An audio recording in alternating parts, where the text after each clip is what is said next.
My man Will in the building, man. Welcome to the Untold, bro. Yo, man, it's an honor, man. Thank you for finally having me on your show, man. It's a long time coming. That was my fault. No, listen, no. It's never, so think of it like this. It's never anybody's fault. It's always an alignment. Right. We're aligned to do what we're supposed to do, and it's always going to happen in divine timing. I learned that during the COVID phase, I've learned that, I'm highly spiritual. So, when it comes down to, you ever heard Christians say, God ain't gonna come when you want him, he come when you need him. Right. That's how that is, basically. Oh man. All right, so let's jump into it. Where you from? Your background, your upbringing, and things like that. Let's start from there. Well, I'm from Philadelphia, PA. What part? West Philly. Originally, West Philly. I call myself a city boy all around because 12 years, West Philly. 3 years northeast up Tacony, right, not too far from Frankfurt. Then after that, uptown, went to Germantown High School, graduated from there, worked in North Philly. So it was like I lived in North Philly. I used to work at the YMCA up on Broad Street, learning the history in that neighborhood where the Black Panthers used to be set up at on Cecil B. Moore. How the Zulu Nation used to run through North Philly in like the 70s and stuff like that. Right. So I call myself an all-around city kid. Now I'm living in South Philly. So I love South Philly, man. Yeah. Everybody that came up on this show, man, I always tell them, my experience with South Philly. South Philly is a different world within the world. You know what I'm saying? So Germantown. Yeah, that's where I'm from. What made you go to Germantown High School? Funny. When I was in elementary school, I got held back twice. Okay. I went to Huey School, Huey Elementary School, cross street from Malcolm X Park on 52nd Street. I'm from the Deuce. Okay. In West Philly. Me growing up, my upbringing in West Philly and stuff like that, it was, a little crazy. So when I was 2 grades behind. So I was in 7th grade. I was 15 years old in 7th grade. Oh, wow. So after a while, after the second time I failed, I said, damn that, I'm not failing no more grades ever again. Right. So when I got to middle school, I set my mind in skipping a grade. It's crazy because when we're younger, we have more power to manifest things into our life when we don't even know it. So I had my mindset to skip up a grade. So I wanted to skip from 7th to 8th grade, but it didn't happen. Right. Until when I moved uptown, from Northeast to uptown, I was going to Wagner Elementary School. I know about Wagner. I went there for a couple of months, and they brought an opportunity to me like, hey, we know you, 15 in the 8th grade.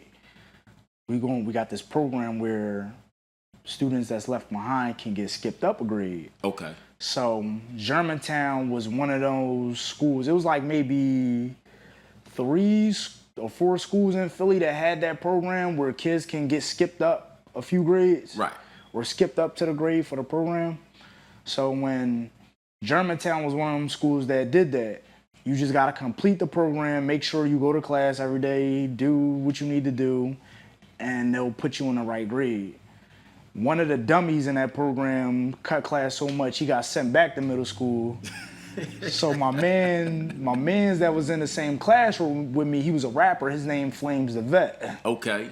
He's also from Haines Street too. Okay. He's from I think Topside Haines Street. Topside Haines Street. Near Chew Ave. Okay. Yeah.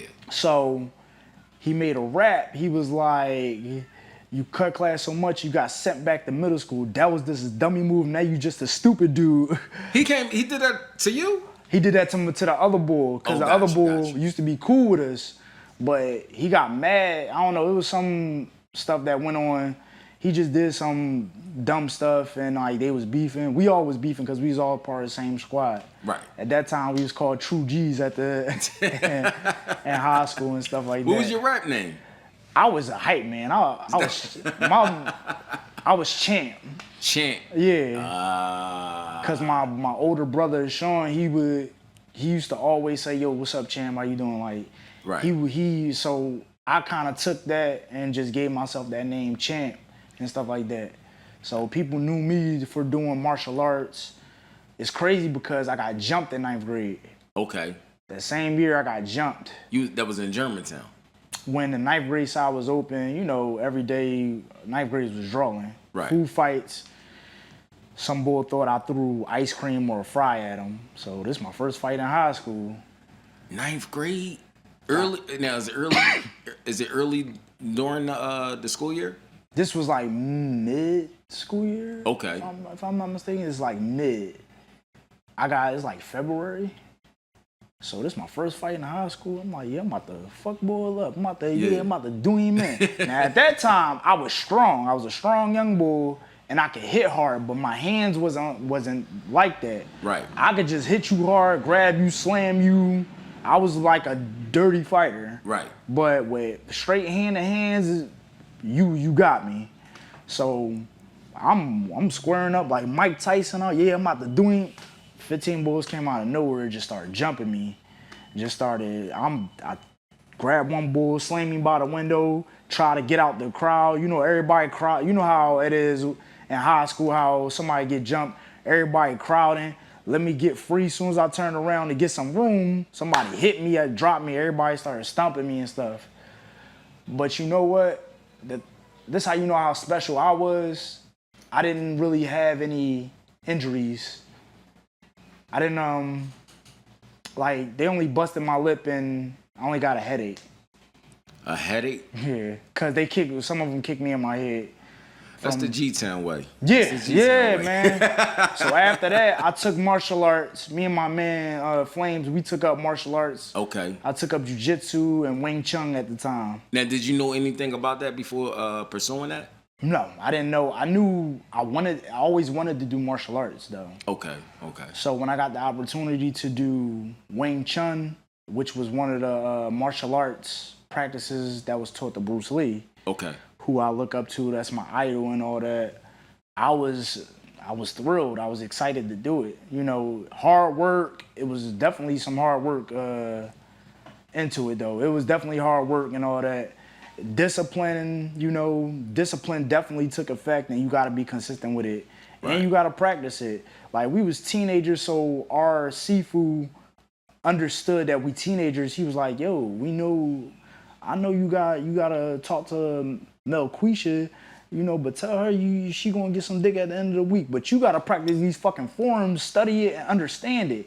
He used to drill these shits within us every time we had sessions with him, like. And it was great. Like, it was like the forms, the punches, like consistency, the art behind it, the science behind, Wing Chun and martial arts. It was like incredible. And like, as I went further into it and studied it more, and as I went further into martial arts and studied the art of fighting and the science behind it, as you learn more about a certain type of craft, you get better and better at it. That's a fact.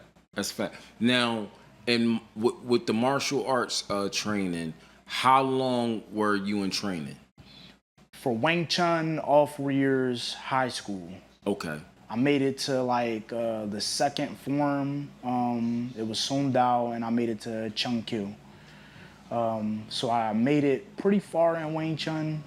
I can't remember whether I used it in fights or not. I think I used a little bit of the techniques in some of the fights I had.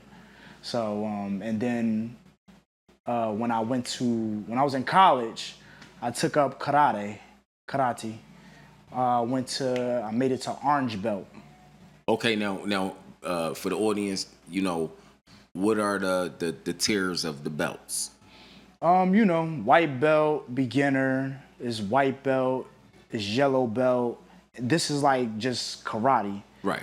White belt, yellow belt, orange belt is basically the colors of the rainbow, then red, then purple, then blue, I think, and then black.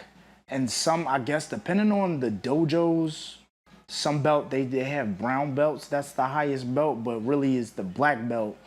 That's the highest belt. And then you got the degrees. You got first degree black belt, second degree black belt, third degree, fourth degree, fifth degree. I think fifth degree may be the highest. I'm not sure, or it may be higher than that. Okay. Okay. Yeah. And Now then, with the yellow belt, like what tier was that?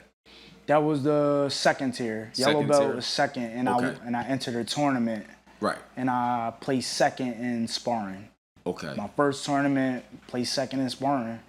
Now, did you have to do the thing where they set a bunch of wood blocks on some on a table, whatever, or the cement things, and you had to nunchuck it down? Nah, I ain't never do that. I never had to break a board. They ain't never. Some schools do provide you to break a board. Yeah. I think Taekwondo more so does that. Okay. Taekwondo does that, and their belt system is different. They do yellow, then yellow stripe, orange, then orange stripe, green, then green stripe. I made it up to green striped. Okay. That was the highest that I made it to, and I entered a tournament in there and placed second in katas and second in sparring. Got you. Now, you spoke of Bruce Lee. Rest in peace to Bruce Lee, man. He was one of the guys that I seen on on my TV that kind of like introduced me to wanting to see kung fu. Especially the movies. Right. Did you take an interest into Steven Seagal? Honestly, no. Why Steven get a bad rap, man? It's from what I hear, because it's crazy. Last year I had a fight with Viking Samurai in celebrity boxing. He actually is a big Steven Seagal fan. He'll defend Steven Seagal till the day he died. Because I saw some of his interviews and stuff, and on his podcast, him and Steven Seagal had a conversation about me. Steven Seagal. Yeah, he was on the phone with Steven Seagal. He had Steven Seagal on speaker, and they was talking about leading up to our fight in last March. Okay. In celebrity boxing, which was amazing. And fighting, I outboxed the Viking Samurai, and he's a bit bigger than me. We both was in shape. I was coming back from a 3-year hiatus to celebrity boxing, and training, getting my win back and all that. Right. And he a strong boy. He tried to bully me around the ring, but I was just boop boop, slipping and sticking and moving on him. You like a southpaw? I originally was when I was a young bull. I used to fight like this, which is how the young bulls today, they be fighting, they be having awkward stances. And I'll be like, listen, and I tell my students this all the time. I'm like, with y'all boxing stances, you could easily get hit with a trained fighter, with somebody. If a young bull y'all age was to train, he would easily just bop you multiple times in your face without you even blinking, Boxing. What made you want to do that versus martial arts? So I figured, my reason of doing boxing because my hands wasn't sharp. I had technique.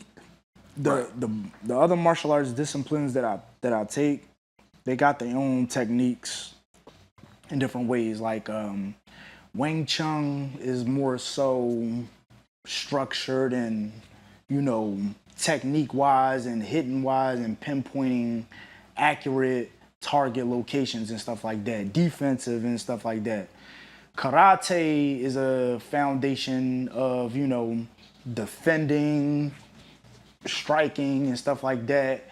Taekwondo is spiritual, 2 hands, 2 feet, the mind. Okay. When I took up boxing, it was more so to perfect my skills. My skills wasn't perfected, so before I took boxing, I took up kickboxing. Okay. So kickboxing more so will get your hands good and together with some boxing techniques, but not quite 100% through. Got you. So when I took up a little kickboxing, I went into boxing, started teaching kids boxing at the YMCA, and ran into this old head. He used to be, one of the big time drug dealers back in the day in North Philly. He used to run that whole neighborhood around 22nd and Cecil B. Moore. But now, he learned his lessons. He old head that used to fall back. He washed cars, and when he saw that I box, he gave me mitt work, and he sharpened my hands up and all that. Gave me mitt work for about 6 months and sharpened me up quick. So to be like learning that, it made me a better boxing teacher to my students at the YMCA at the time. Okay. So all roads kind of lead back to boxing. Yes. In martial arts, how many fights did you have? Martial arts, I had a total of, so if you want to count the tournaments, I had 3 fights in the tournament. I won those 2 of them, made it to the final, lost the final one. Taekwondo, I won one, then lost the other one, because there was only 3 of us in the sparring tournament. Okay. So I had basically a total of 5 fights. Okay. For the ones that you lost, how did you handle it, and how did it affect you? I think in the first tournament, when I lost that, because I freaking hate the point system. I hate how they score points. You think it's rigged? No, it's not rigged, Okay. but we're wearing how in Karate Kid, when they hit each other, it's a point that is real. But we also wear headgear, mouthpiece, we got hand gear, and we got foot gear. Okay. So if we land a solid kick or a solid punch to the body or head, it counts as a point or 2 points. So when and it's crazy because we was all the way in North Carolina at my school, Livingstone College, when we had this tournament. And it's crazy because the boy, he's also from Philly too. My man, he threw kicks at me and all that, but I blocked him. I'm more of a defensive fighter than an offense. I capitalize off your mistakes. Right. And fuck you up that way. So when I blocked it, I guess the pad hit my uniform.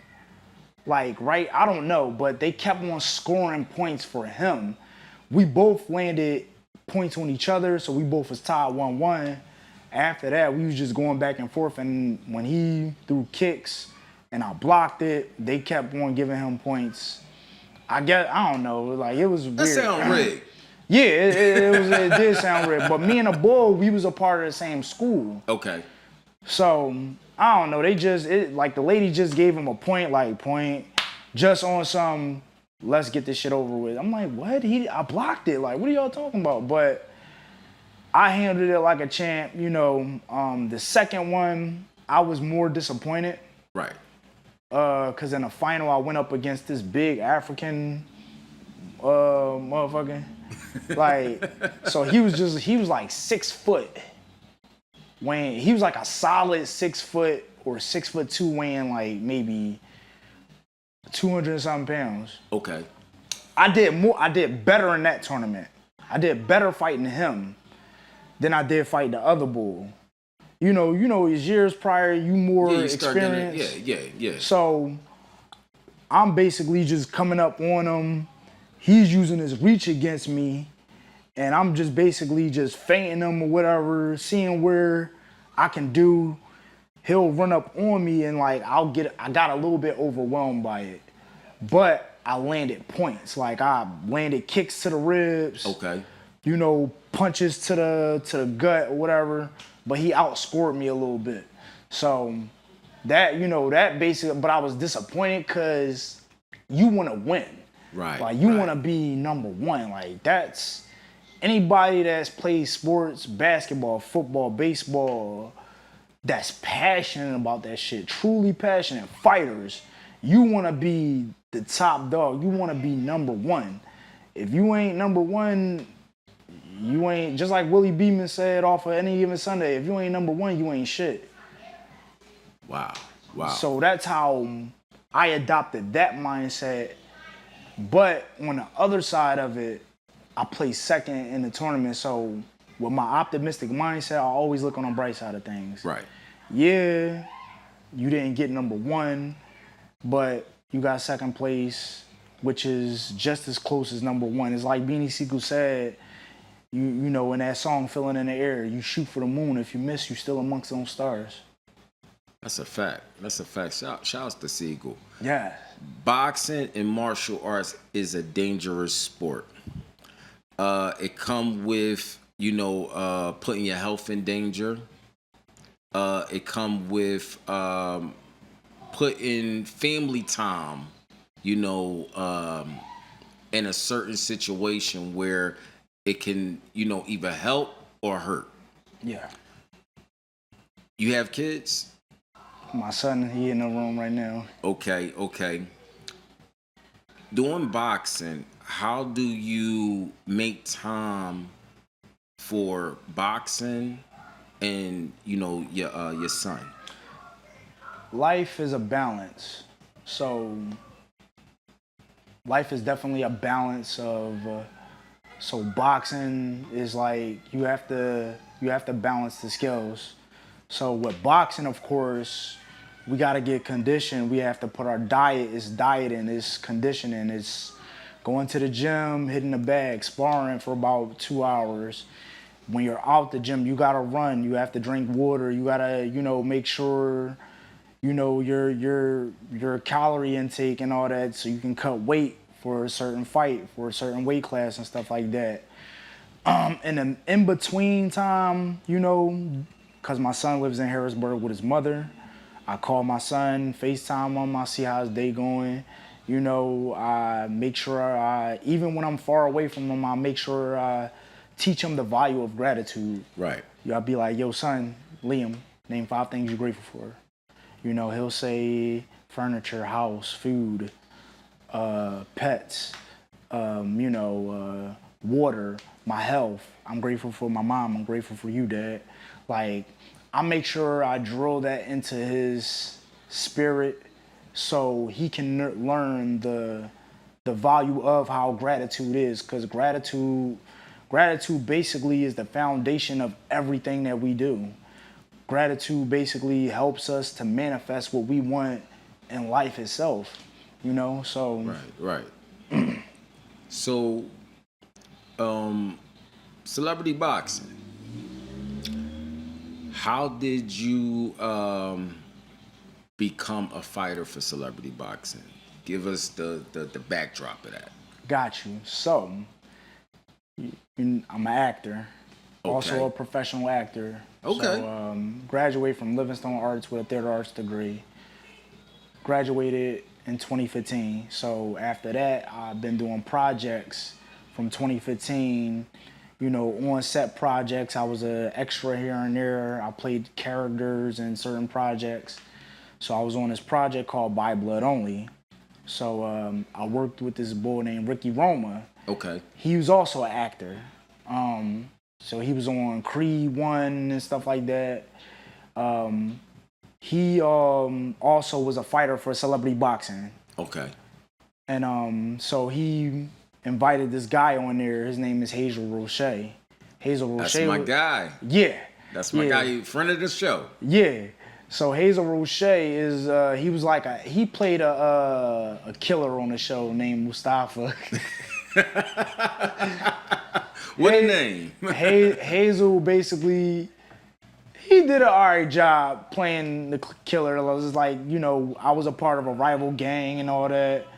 So Ricky Roma played the top boss of both the rival gangs. Okay. And both leaders are basically cousins.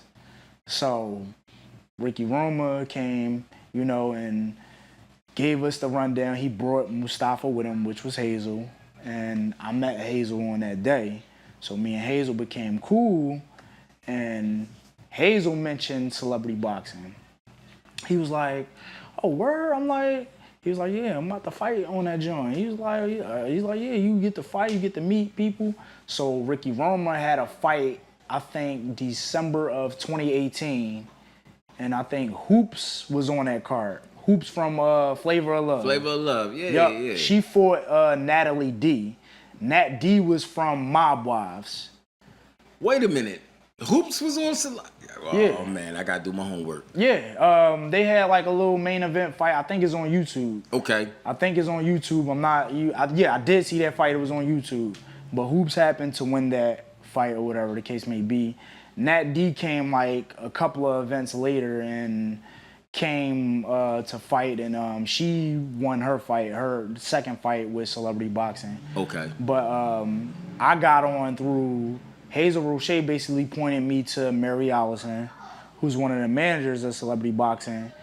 Talked to Mary, told her, hey, I do box, you know, I'm also an actor, I do fight choreography, you know, showed her some pictures, videos that I be boxing and stuff like that. She pointed me out to Damon. I talked to Damon. Damon gave me the rundown. Came to one of the press conferences, and you know, that's when it all started. It started 2019. My first fight was March 3rd of 2019. I fought this guy named what was his name? I fought this white bull. He was from the military. Okay. He was militant, but but he was from the military, but he secretly had an amateur boxing background. And I did not know that.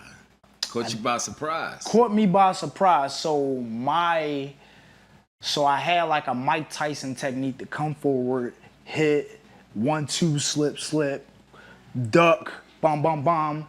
And it paid off. The work that I put in, it actually paid off. Okay. It was a tough ass fight. You know, I put in the work.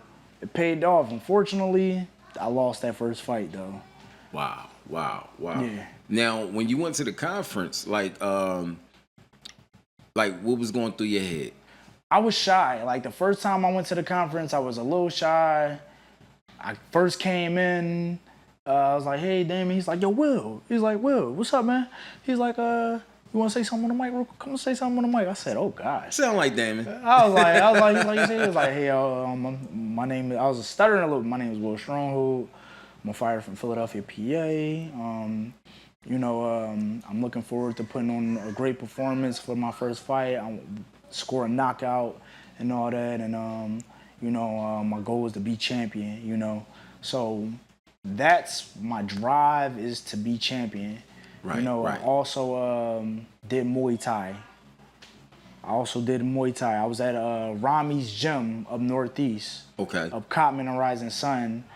They got nothing but belts. I was like, listen, I wanted to fight for them. I wanted to like do Muay Thai and fight. But the only thing is, they wanted me to drop 50 freaking pounds. Why? I don't know, because of my height. But it was stupid to me. Like, I was like, yo, because I think I was like 160, 170 at the time. Okay. And that's like my walk around weight.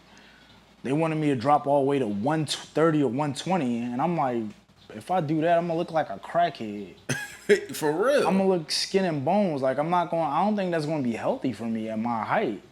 If I drop, because according to the doctors and our weight and height theory, I'm technically supposed to be 145. Okay. Because we're all considered obese. I don't believe that shit. I don't believe nothing that these doctors tell us. Listen, it's good to go to the doctors to see what's wrong with you, to see if everything good with you. But as far as these man-made medicines, I don't believe in none of that man-made medicine bullshit. Because all that's is, especially for us black folks. Okay. It's nothing. It does nothing for us but break our bodies down. I take herbs. I take black seed oil, which is good for your immune system. It's good for your nails. It helps your hair grow. It's the cure to everything except death. I'm into sea moss.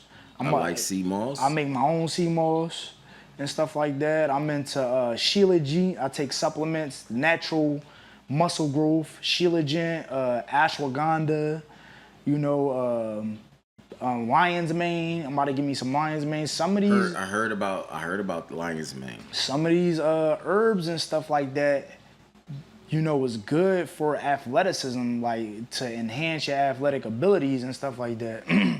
You know, so it's, especially for us black folks, we gotta eat. Health is like one of the main. Health is our main, should be our main priority. Right. Because right. that's one of the reasons why, you know, we dying off in the community today. That's a fact. That's a fact. Do you follow Dr. Sabi? Yes, I do. Okay. Dr. Sabi was working with quite a few people, like Left Eye from TLC. Yup. Philly. Yeah, I know, right? See, it's people that don't even know she's from Philly. They think she's from like LA or down Atlanta and stuff like that, but she's a Philly native. Dr. Sabi, he worked with a lot of people, man, and not to just kind of like put a band-aid over their disease or their illness. He was actually curing people. Definitely was. And then, rest in peace to him. He was, he passed away. Right. What is your take on Dr. Sabi? Dr. Sabi's, his studies and his teachings? His studies and teachings are very valid. I have certain arguments with certain people that are ignorant. And when I say ignorant, meanings not knowing. Right. So especially certain black folks, when it comes down to health, the sea moss and the black seed oil, I definitely give them those methods on Dr. Sabi on how he cured people of HIV, of AIDS.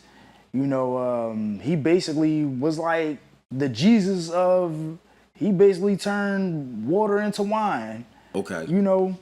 So I basically give certain people that are not woke, that don't want to be woke, I tell them if they receive it, we do our best to plant the seeds out in the community. Right. If they receive it, they receive it. If they don't want to receive it, then it's nothing we can do. We're still enslaved to this day. Why you say that? Mentally. Okay. Mentally, we're still enslaved. You still got people that still have a slave mentality. That's a fact. Especially when it comes down to believing in what the doctors tell you. You see these fat, out of shape doctors that they don't look good. Look at their bodies and look at my body. I'm more in shape than you. I'm more healthier than you. So why would I take your advice on getting a vaccination or getting a flu shot that's gonna make you sick the next day or the next couple of days?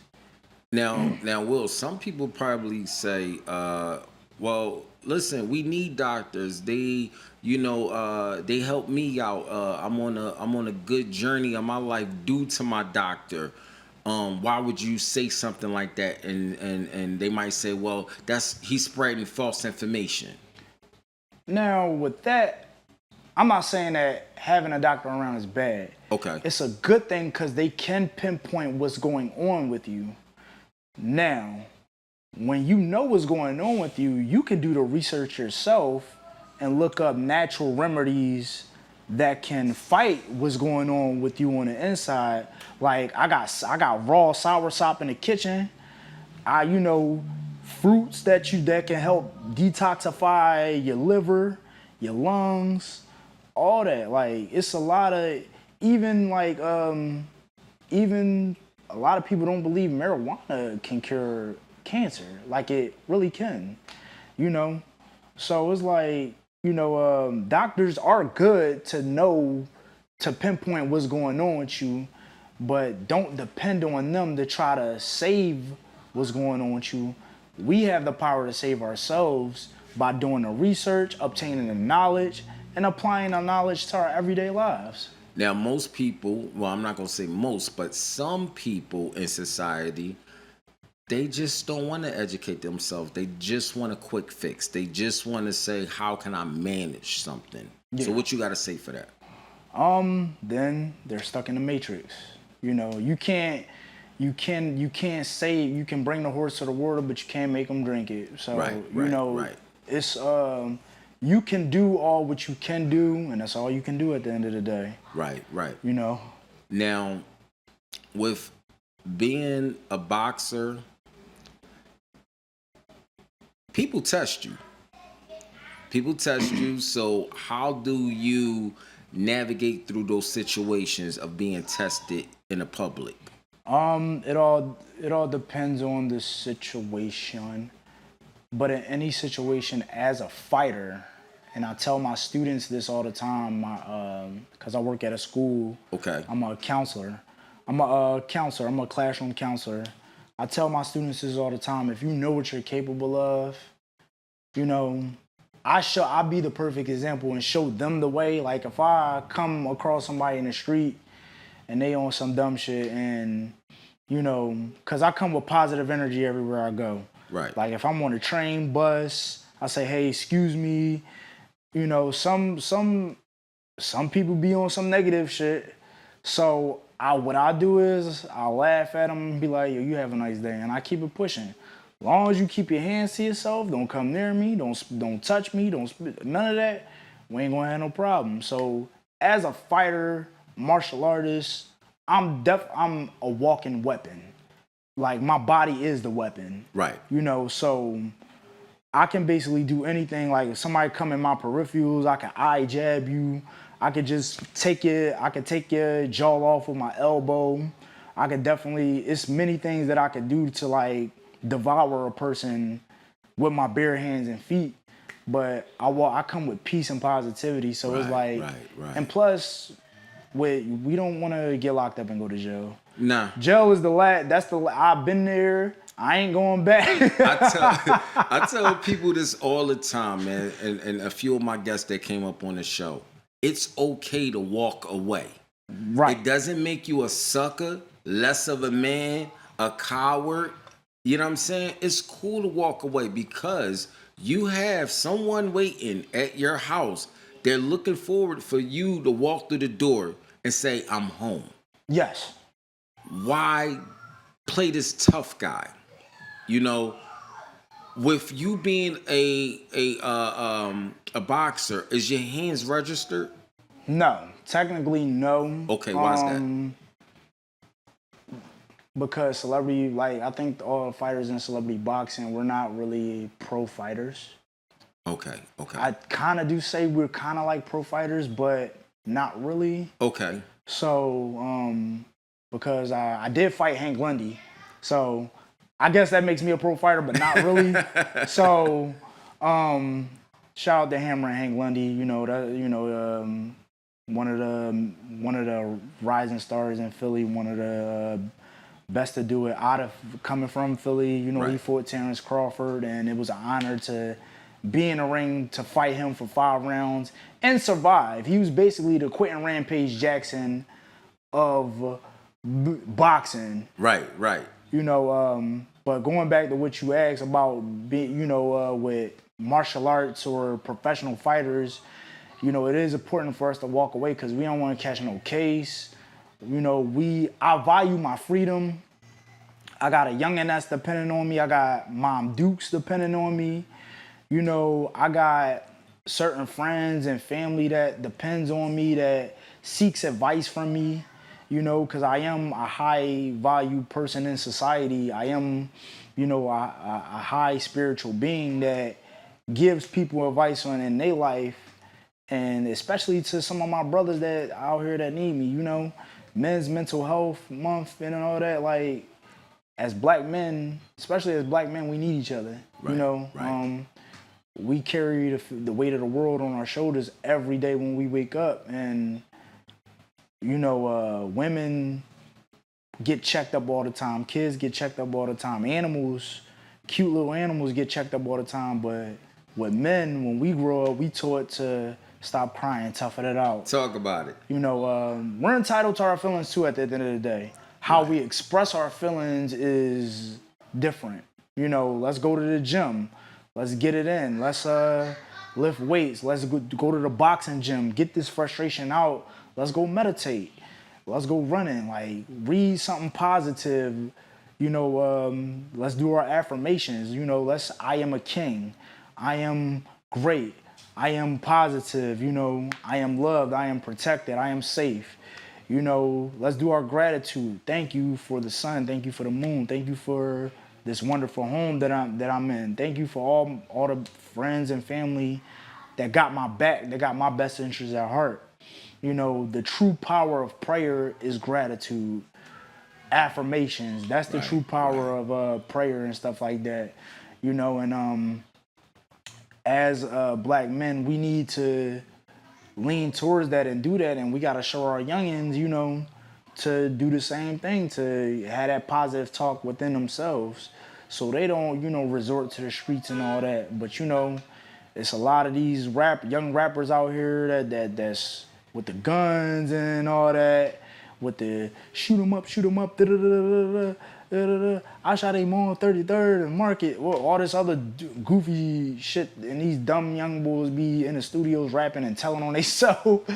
I got an ex that work in the studio, and she said these young boys be in the genre rapping, telling on themselves every day. Why? Why? I mean, I grew up in an era where, for one, it wasn't even cool for a rapper to take a picture, yet alone a selfie. It wasn't cool for a rapper to tell what they done in the streets on records. Why in today's era, why do the artists, and I'm not even going to point out the young guys, it's the old heads too. Why do they, pinpoint certain things that they done in the street and place it on records? Because the fans want that real stuff. Because, you know, back in the 2000s, when we was growing up, you know, it's a good amount of rappers, they rap that life, but never really was about that life. It was Right. only very few of them that walk that walk. Now you got all of them that's trying to walk that walk and talk that talk, and they trying to talk that talk at the same time. Right. Which the fans is some of the fans and in the culture, they're intrigued by that, especially when it comes to the street game, which ain't cool. It's like, yo, rap about something positive. Like I don't even listen to rap music like that. I listen to something positive shit, like positive, uplifting music. Like I listen to the artist Londrell, highly spiritual bull. I listen to this bull named Val Williams. He's a rapper that talks about some warrior shit, battlefield type shit, or whatever. Never giving up. You know, I listen to this guy named white boy named NFX. Okay. He's like I a think I heard. rock and roll rapper at the same time. Okay. Like Linkin Park. Okay. Okay. But You gotta check out Del P, okay, Senator 215. The reason why I point them out is because their music, give you that Philly hip hop feel. You know what I'm okay. saying? How it used to be, in the Pico era. You know what I'm saying? And they don't talk all that shoot 'em up bang bang stuff, and you know what I'm saying, it's more. I'm not gonna marginalize them and say that they're book bag rappers or conscious rappers. They just rap lyrics. You know what I'm saying? Something that's feel good music. Right, and I love that. I love rappers with the lyricists, with bars, like stuff that makes sense and all that. You know, like that's the blueprint of our culture. Right. That's the blueprint of like the art of hip hop, you know, and rap music today. Like I love that. Like I listen to Nas, you know, lyricists, Andre 3000, Black Thought.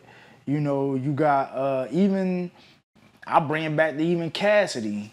Okay. Cassidy, even though he rapped that stuff too, but some of his other songs. He do got a catalog of good music where you don't gotta talk about street stuff and stuff. He do got a good catalog of that. I'm gonna ask you something. I'm not gonna say the artist's name. I'm gonna rap the lyric, and I'm wanna know your perspective on this lyric. Okay. Um, you look so good, I suck on your daddy's blank. What is your perspective on that lyric? Oh man, it's crazy.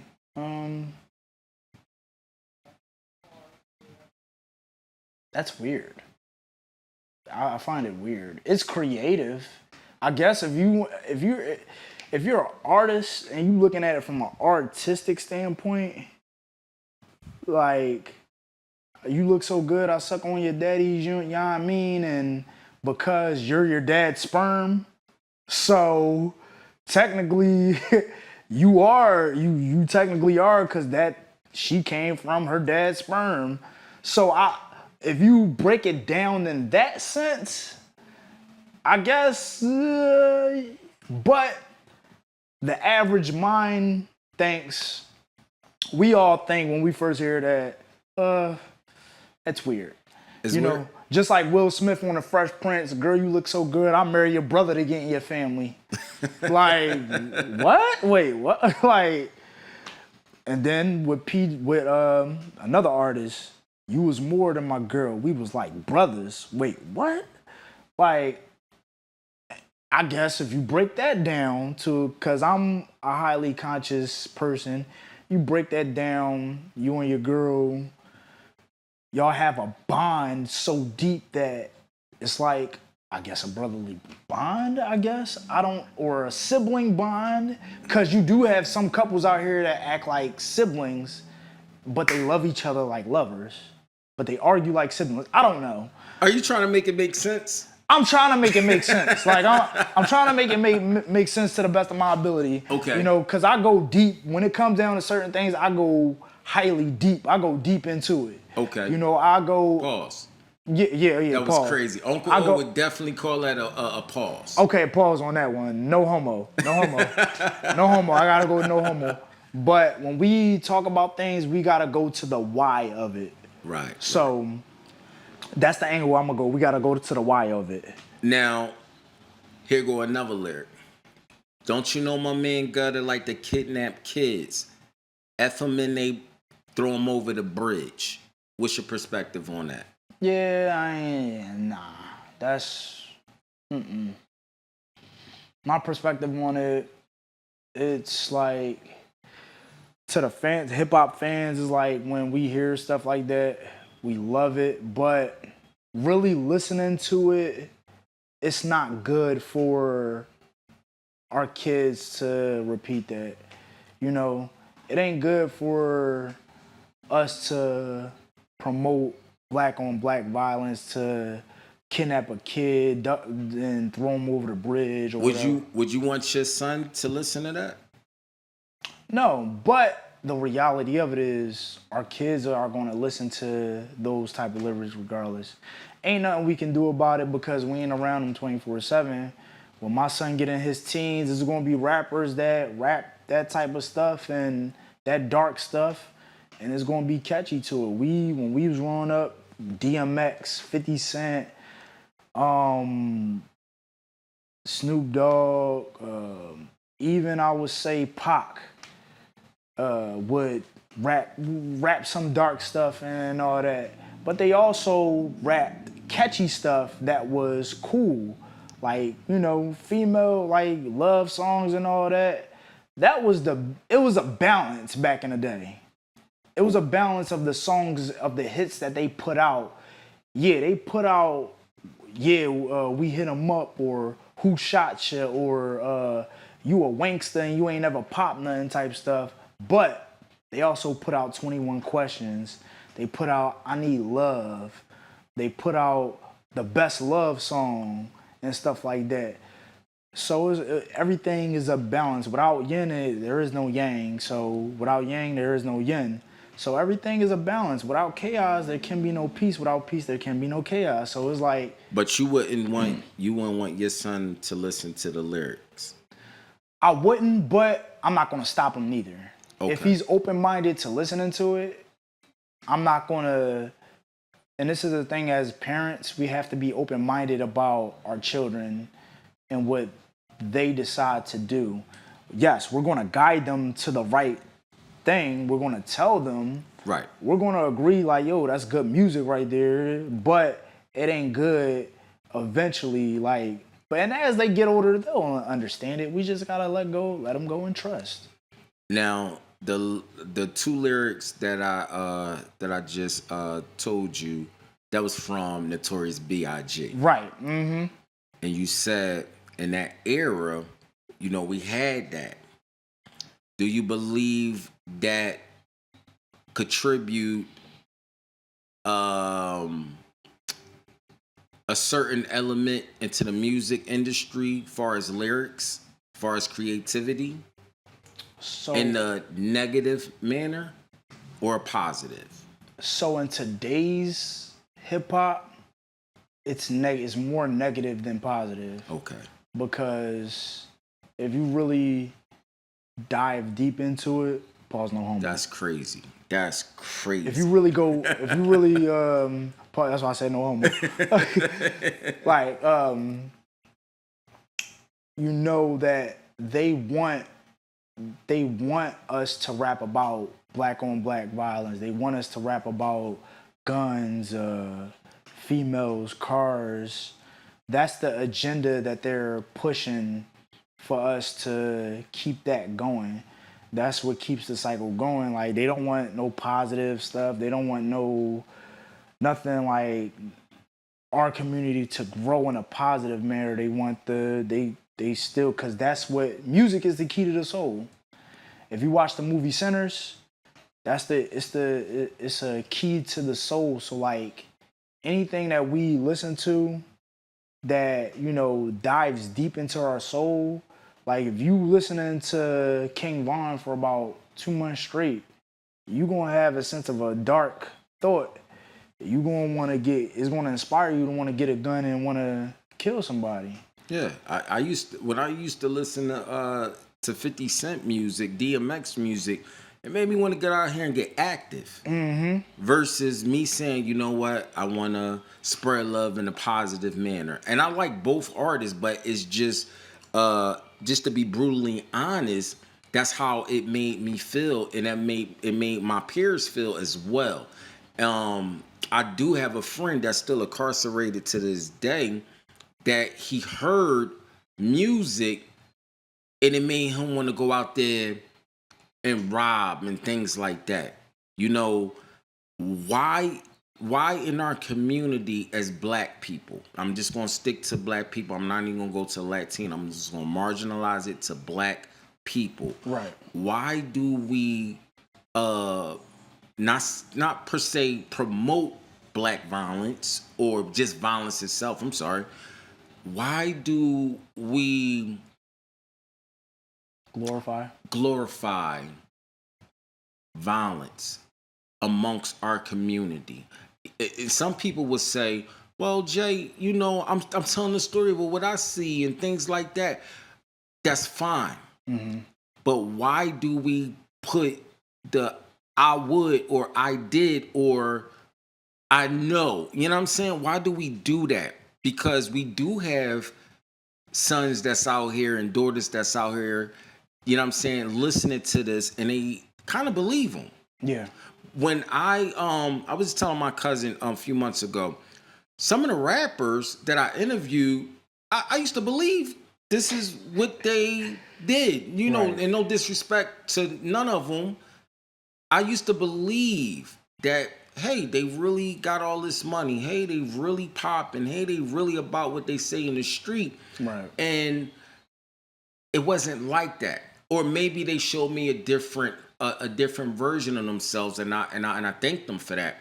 But I would think that these kids are listening to this music, and it's kind of like steering them in a wrong direction. Now that I'm at this age and I can see from this length of life, it's steering them in the wrong direction versus the right direction, because we came up with Public Enemy, KRS-One, Self-Destruction, Queen Latifah, things like that. Mm-hmm. And I'm just, and it's not about me feeling, I'm just going by the facts. Right. Going by the facts. We have a lot of rappers that are dead or in jail. Facts. That's facts. For street stuff. for things that they said on records towards other artists, or like you said, they ratting on themselves. Why do we glorify that in our lyrics today? They do it for the fans. It's what the fans. That's what some of the fans desire. That's what and plus that's the agenda that the record companies also push. So in order for you to make that money, to get this record deal, to do this, you gotta push this agenda out there. Is if not, bye. We'll get the next up and coming hungry artist to rap this for us. It's either you get on board and play ball. If you're not playing ball, we don't need you. Bye. That's how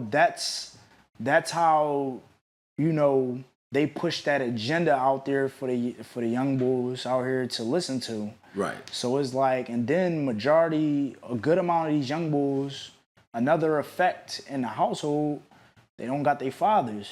They don't got a positive male role model to guide them in the right direction. So, because I didn't have my father in the household like that. So, who do we look up to?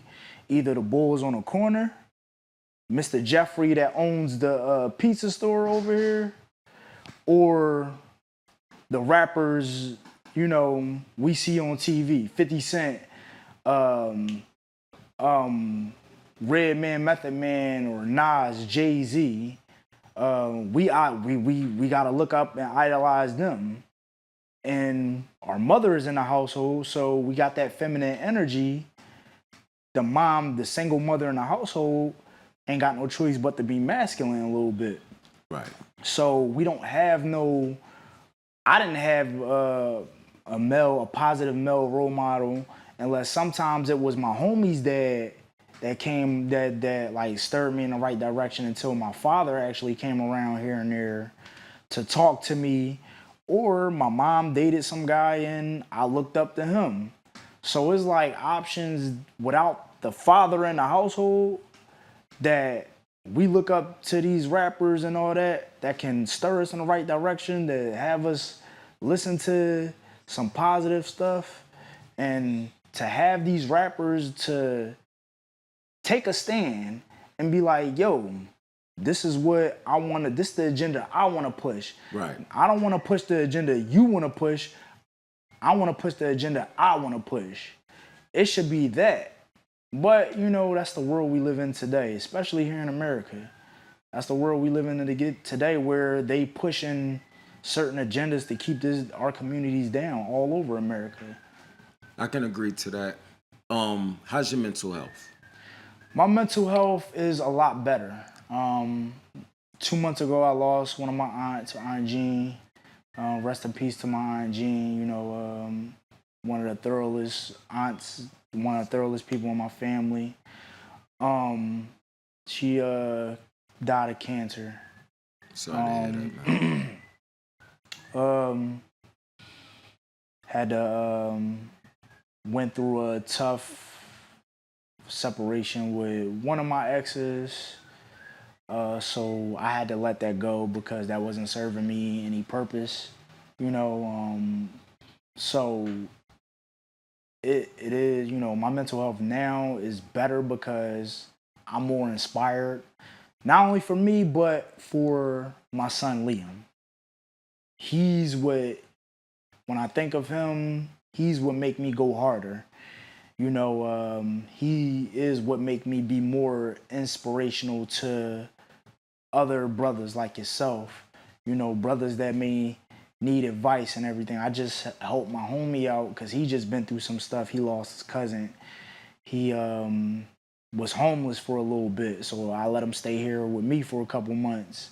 He also wasn't, around his kids that much, so when we're not around our kids, that breaks us down. Right. He had a separation with his ex-wife, and he got put on child support and all that. So with that with all that in a bunch, that broke him down. And my 10-year friendship with him, I never seen him break down and cry like that. Child support, just custody battle. for the man, you know, it can be discouraging. It can make you feel defeated.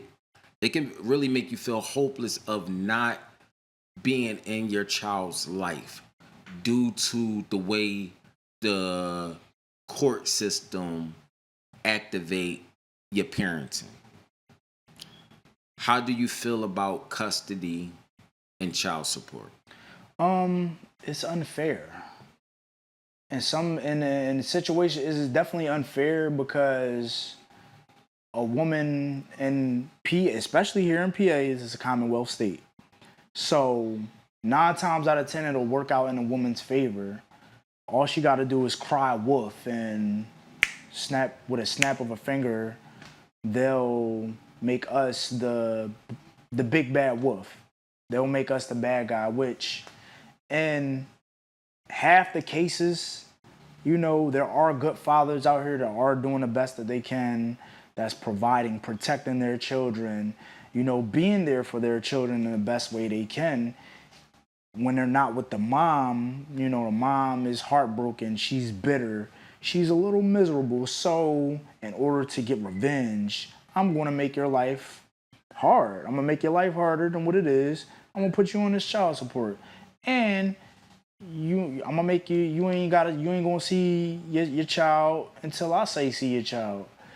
So, which is like, and it's very, went to women like that, it's very cowardly of them to use, because they know they can't get to us directly. So they'll go to the next best thing, the child, and use the child as a pawn against us, because they know we love and adore our kids very much. They know we there for our kids. They know deep down inside, they know we're great fathers. They're just going through a process of hurt, anger, pain, and what they feel, they'll reflect back on us by using the child as a pawn. They'll try to get with another man and be like, oh, he the new daddy and all this other stuff. You know how some of these women out here, how petty they can be. So it's like, it's a tough situation to go through, to get through. What we do is we rely on our own power. We do our best to stay positive about it. We still do what we do as fathers, still stay consistent, because when we do feel defeated in those situations, we may not want to try our best to contact the child, because we gotta get through the mom to go through the child. And we be arguing with the mom and all that stuff. Like, sometimes I go back and forth with, half the time I go back and forth with my son's mom. The other half, we have good conversations, and then when she start her BS, I hang right up. I don't even argue with her no more.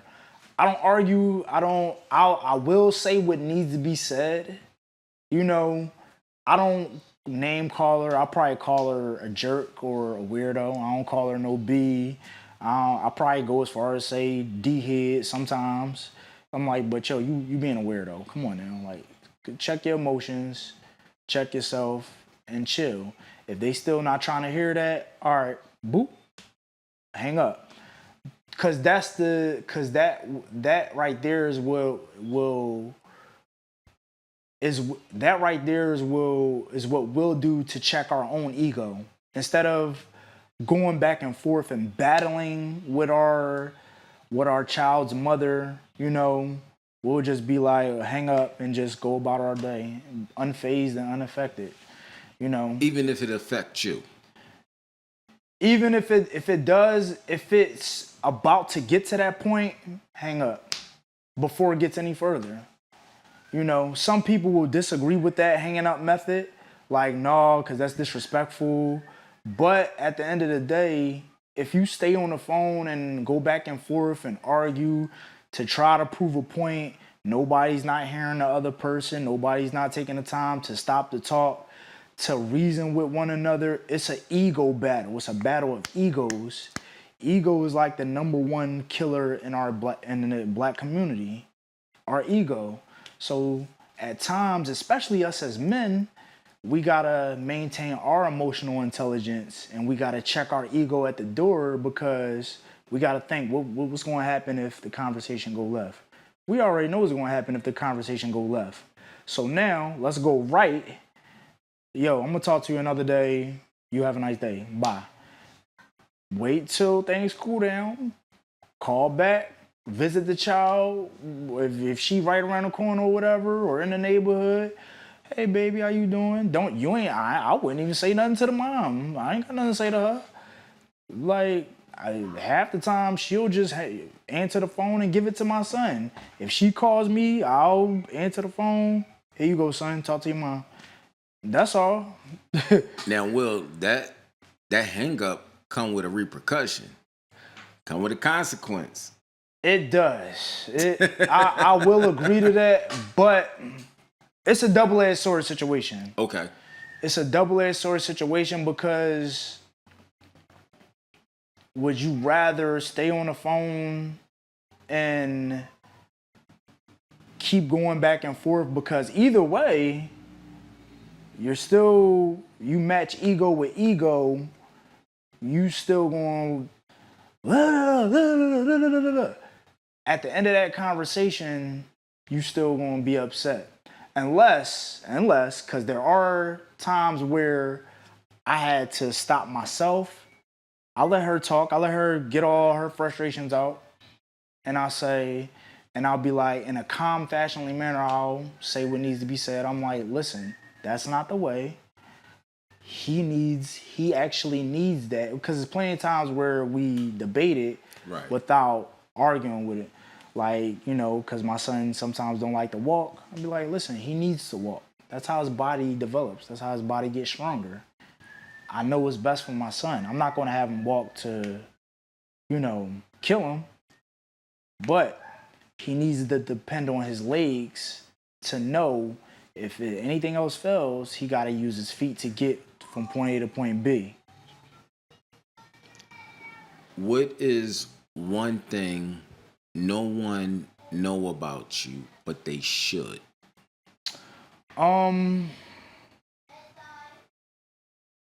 That's a great question. I got him. That's a great question. One thing people don't know about me, but they should. Well, I think my closest people do know that I got locked up. I think that I think everybody in my life, but to the people I did get locked up. My first ever time getting locked up. Throughout my life, I always squeaky clean, never got in no trouble with the law and nothing like that. I ain't never go so far as to get a ticket. I got falsely accused of rape. Okay. Dealing with a shorty, when I cut her off, she went to the cops on me. She had the mindset of if, I ain't gonna get you, nobody don't get you. So, you know how it is, Commonwealth state. I wasn't really dealing with her. We was just friends. Okay.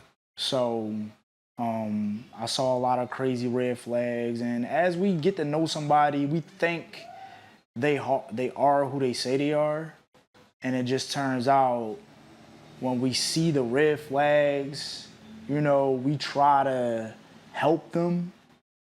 See, me, I got another thing that people don't know about me is I'm definitely pure-hearted. I'm a great soul.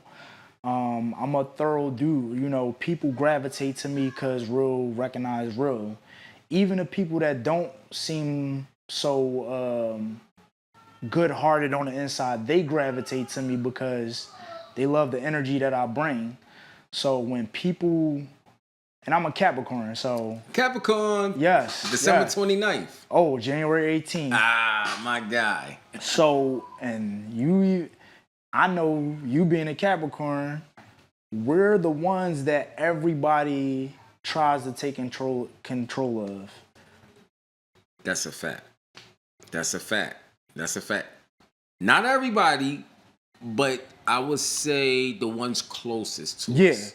the ones that become closest to us because of the energy that we bring, because of our passion, our energy, our love, our light in our hearts, because we are kind-hearted people. When you take advantage of that, we gonna ghost you. You're not gonna be in our life no more, and that's the sweetest revenge that a Capricorn gonna give you. So if we gonna block you. Our best revenge gonna be our success. That's a fact. And because of that, because certain people can't stand that, they that's what old girl did. So I was locked up for 6 weeks up State Road. Wow. You know, Wow. first time ever. It was a overrated experience. I took time to myself. I cried. I talked to myself. I told myself I love myself. You know, State Road, that place dirty. So I kept myself clean as possible. I kept myself as strong as possible. Worked out, did push-ups, meditated, read books and stuff like that. You know, it was a overrated.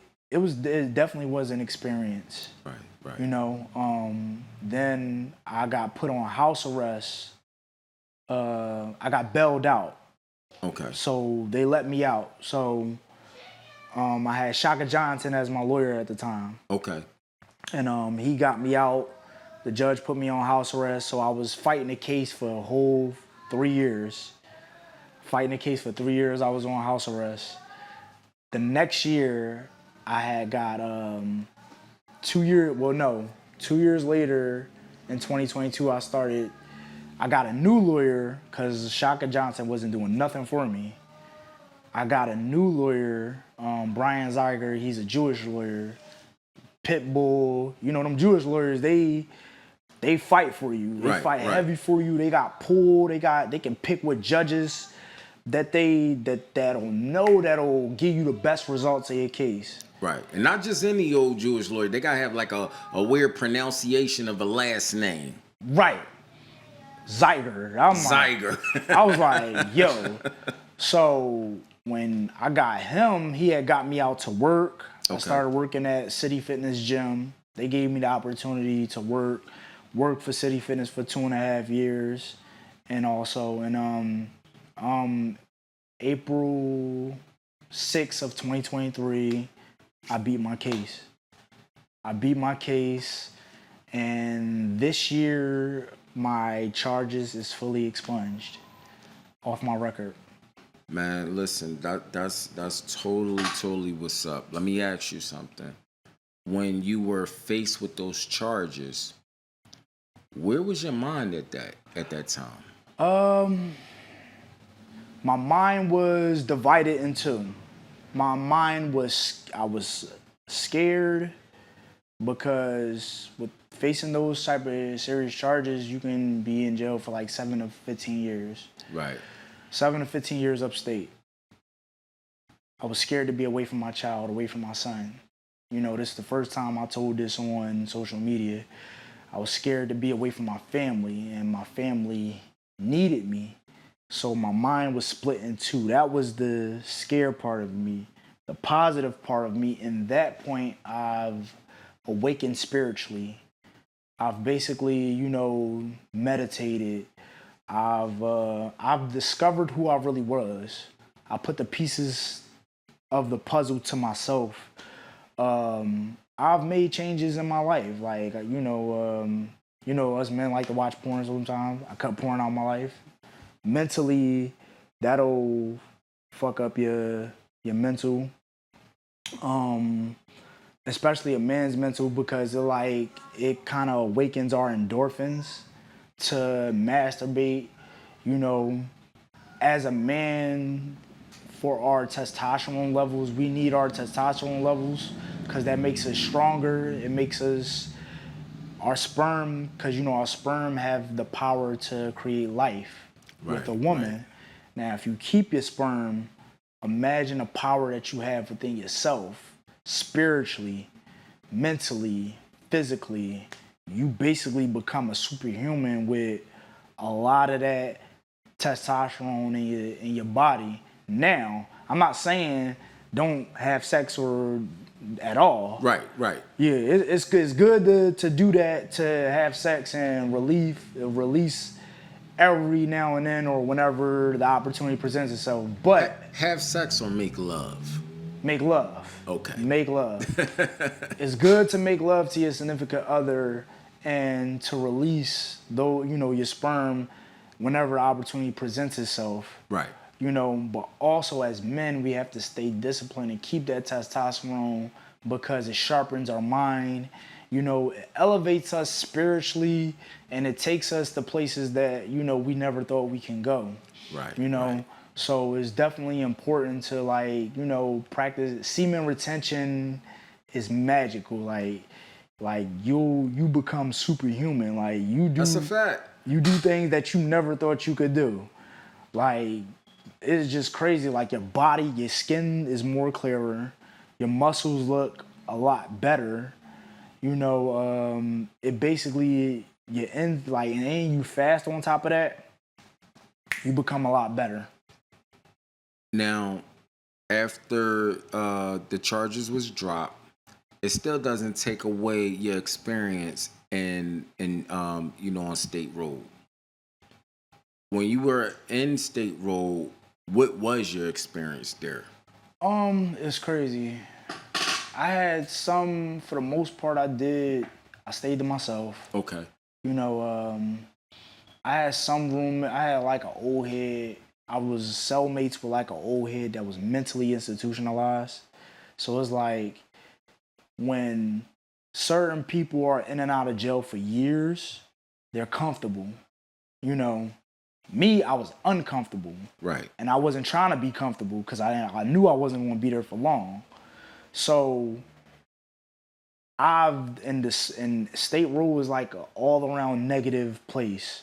Energy, the COs, other inmates, all that. It's like it's just a big dark place.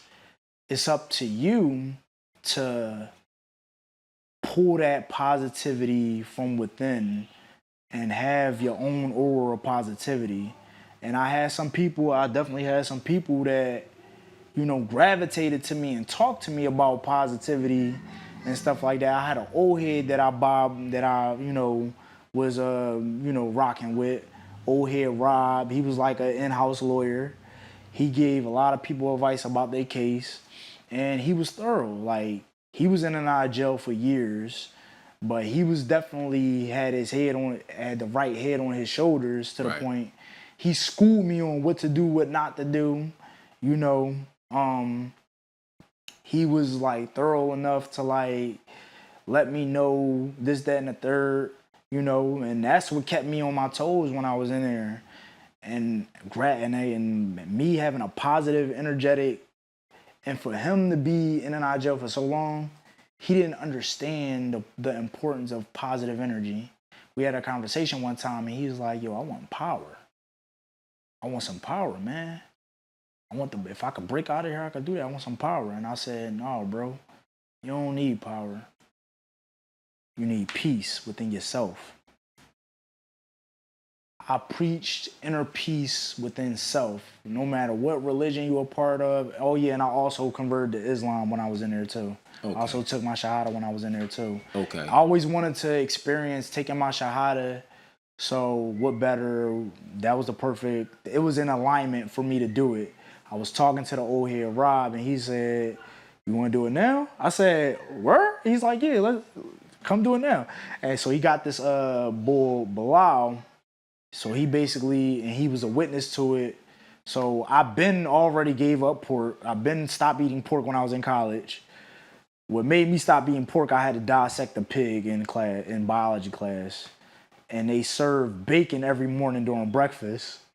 So and diabolical right there. I had it in my mind, what if this is the same pig that I dissected last night? It kept a mental stamp on you. Yeah, it put a mental stamp on me, so I been gave up pork a long time ago, but way before that. Fast during the month of Ramadan. I've done that. I trained my body to fast. So whenever Ramadan come around, I naturally fast. And I pray here and there. I do salat here and there. So, it's a great experience, but I'm more so spiritual above anything else. I'm Okay. highly spiritual above anything else. I became spiritual and I discovered that I have powers within me. I discovered that I am God. We all gods and goddesses on this earth. And what I mean by I that ain't is, God. no, no, no, no, no. I ain't God. No. You are a God. And what I mean by that is you are the co-creator of your own reality. You can manifest and bring whatever you are into your reality. No, you're not the almighty creator of the universe, the grass of this earth, but you do have a high spiritual part of you that you do have the power within yourself to manifest anything you want in your life, positive or negative. I can agree to you with that. The reason why I can't say that I'm a God or God or whatever is because it's not a religion thing. Right. It's not about Christianity, Baptist, Muslim, none of that Right. stuff. It's about me humbling myself and me having the ultimate respect for God, because God said it's none, before me, none after me, no beside me. You know what I'm saying? He looked everywhere. So I can't never say that I'm next to, because me calling myself a God is meaning that I'm next to the God, right? Right. So I can never say that I'm next to my creator. Now, spiritually, yes, I can manifest things because Jesus said, faith of the size of a mustard seed, you can move mountains. So I could say in that frequency, yes, I can be that high spiritual rank. Right. But far as me saying that I'm a God or calling myself a God, me humbly in my fear for God, I can't say that. Right. Now, most people say the black man's God and all. That's between you and the utmost. Because at the end of the day, Will, I'm not going to stand next to you and vouch for you on your day of judgment. Right. You're not going to stand next to me and vouch for me on my day of judgment. Right. You know what I'm saying? So, and they say it's power in the tongue. Mm-hmm. You could create life. You create death. Yes, sir. And one thing that I believe that all religions teach is that we can't mock God. No, that's certain facts. So me saying that I am a God, for me, not for you, but for me, I would say I can't put myself next, behind, in front, over top, under, above God in no shape or form. That's just for me. Right. That's no, I respect it. And it's not, oh, he's religious. It's not that. It's just that that's your personal belief. My personal beliefs, and what I stand for. Right. But I'm not cutting that out from you. Right. You know what I'm saying? Right. That's your own walk, that's your own life, and that's your own belief. Right. But let me ask you something. When you took your shahada in prison, right? Yeah. After you did that, how did you feel? I felt great, actually. Okay. I prayed a lot. Maybe I'm not gonna say I did 5 times a day. I definitely did. I definitely prayed a lot. When I got out, I prayed a lot. Maybe 3 times a day. Okay. And it was great. But as far as looking more into, I dip and dabble and I pray a lot here and there. But for the most part, when it comes to me and my spirit and my well-being and the spirit that I possess within myself, I'm more so practice spirituality above all things. I also practice Nichiren Buddhism. I chant. Okay. That's also I was introduced to that in 2017. All right. But I didn't become a member until sometime in 2020. Okay. I became a member. So anything that, and with Nichiren Buddhism is, it's like it's a religious practice. It's not a religion. It's a religious practice. You Okay. basically chanting Nam Myoho Renge Kyo. You're chanting in The other rhythms. thing that they did on What's Love Got to Do with It? That's real. Okay. Tina Turner. That's real. Wow. So that's crazy. I thought, because me and my sister, we used to always say that chant. I didn't know it was a real thing. So we were actually chanting something. Yup. So when you chant that, to you're chanting to, good things into your life. You're chanting blessings into your life. You're chanting to change your situation from negative to positive, winter to springs, poison into medicine. You're chanting for, self-transformation in your life. Okay. You're also chanting for other people's happiness. You're chanting for your ancestors. You're chanting, for great things that happen in your life. You're chanting to manifest things in your reality. That's what the ultimate thing is, to manifest Gotcha. within your life. So, and it's a great thing. It's a great positive thing, man. Like, chanting definitely helped with my spirit, with the spiritual part of me.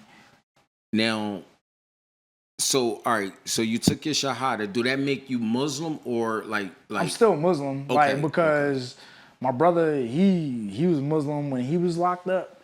So he was like, once you in it, you in it. Like, you ain't no getting out unless you go back to Christianity, to Jehovah's Witnesses or something like that. Okay. So, but with Nichiren Buddhism, because I met Muslims that chant, some Muslims that do chant Nichiren Buddhism as well. Like, you're not converting to Buddhism. You're just doing that practice.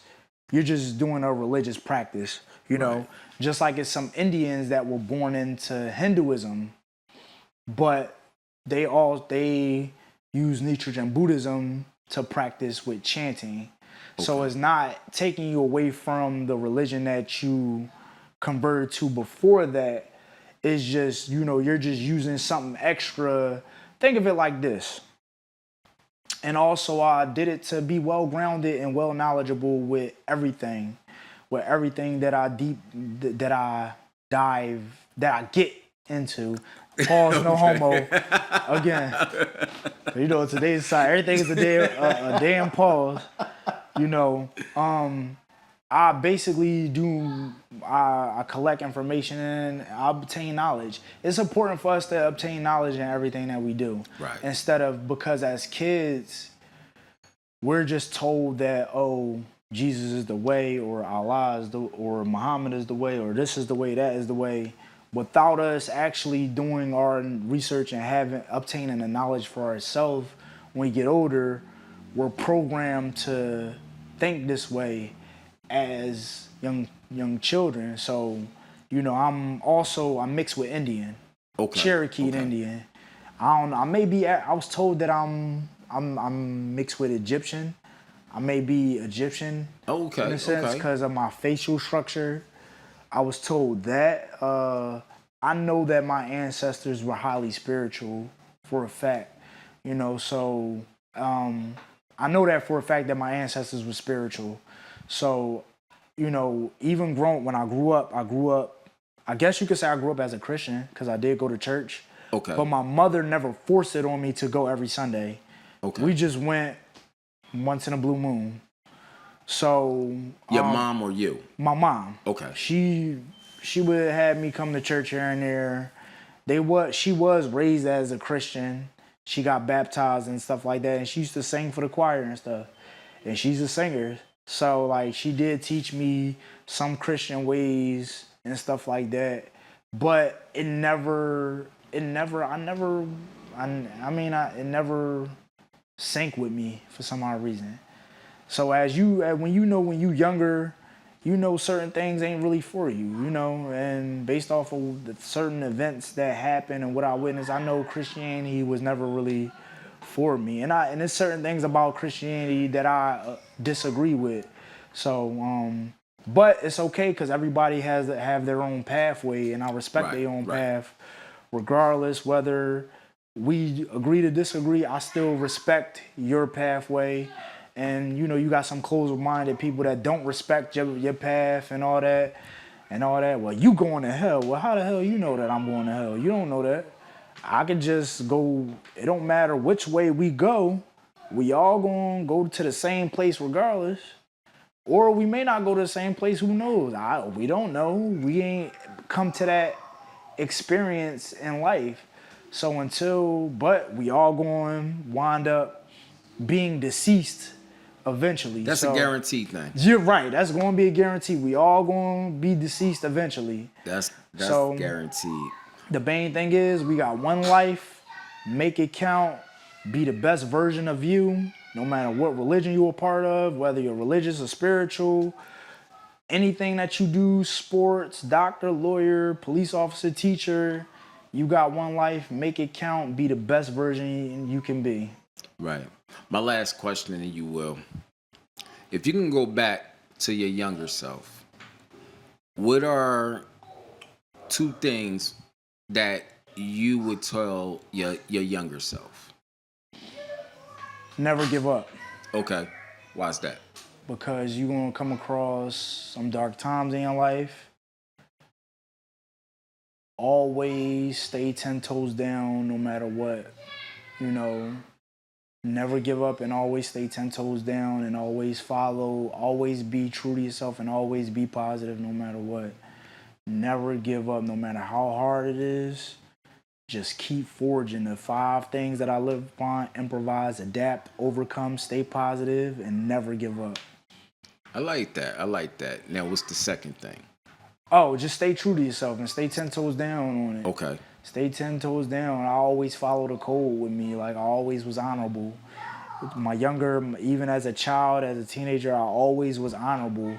You hang out with some homies and they be like, yo, you want to catch a body? Remember catch a body back in the day means jump somebody? Right. I'm like, bro, I ain't trying to do that. I'm not jumping nobody. I do one-on-ones. I don't jump nobody. But I was always that honorable. So always stay honorable no matter what. Don't be no sucker and never give up, man.